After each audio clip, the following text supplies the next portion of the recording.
दलितों के साथ लगातार छल हो रहा है, चाहे प्रदेश हो या केंद्र सरकार।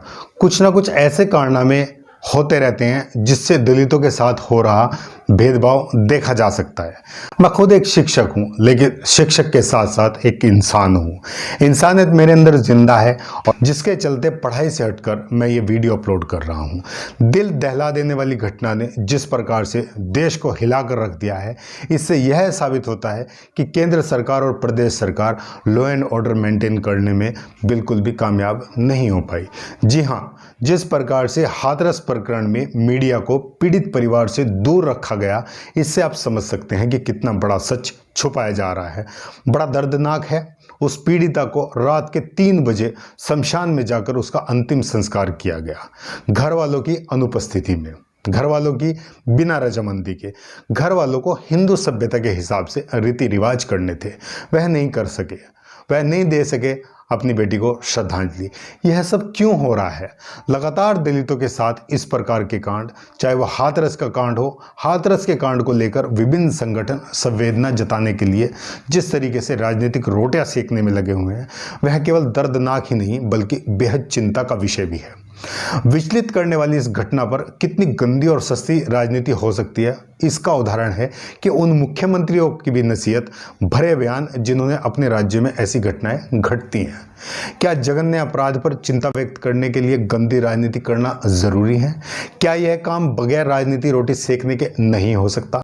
आखिर हमारे राजनीतिक दल इस ताक में क्यों बैठे रहते हैं कि विरोधी दल के राज्य में कोई गंभीर घटना घटे, चाहे वो बलात्कार की हो, चोरी की हो, लूट की हो, और वह दौड़कर जाए?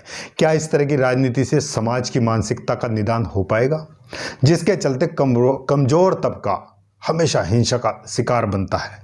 निसंदेह हाथरस कांड की कठोरतम स्वर में निंदा होनी चाहिए, लेकिन यह बताने के लिए नहीं कि उत्तर प्रदेश को छोड़कर शेष देशों में दलित समुदाय मान सम्मान के साथ सुरक्षित है, या फिर दुष्कर्म की घटनाएं केवल उत्तर प्रदेश में ही घट रही हैं। अपनी राजनीति चमकाने के लिए संदेश देने वालों को राष्ट्रीय अपराध रिकॉर्ड ब्यूरो के आंकड़े भी देखने चाहिए, जो यह बताते हैं कि दलितों के खिलाफ अपराध देश के सभी हिस्सों में हो रहे हैं। इन आंकड़ों के हिसाब से राजस्थान में दलितों के खिलाफ सबसे ज्यादा अपराध होते हैं।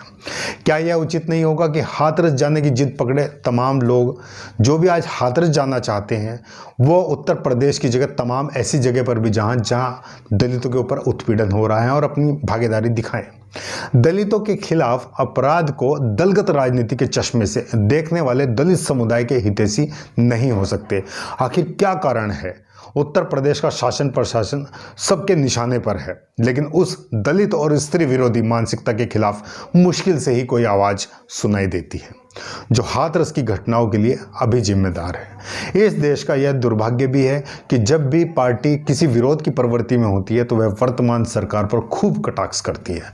नरेंद्र मोदी जी जब निर्भया कांड होता है तो उस वक्त वर्तमान सरकार पर तीखे सवाल जवाब करते हैं और देश को सुरक्षित हाथों में पहुंचाने की बात करते हैं। जी हाँ मोदी जी, आज देश आपके हाथ में और हमें यह लगता है कि आपके कथन के अनुसार देश अभी सुरक्षित हाथों में है।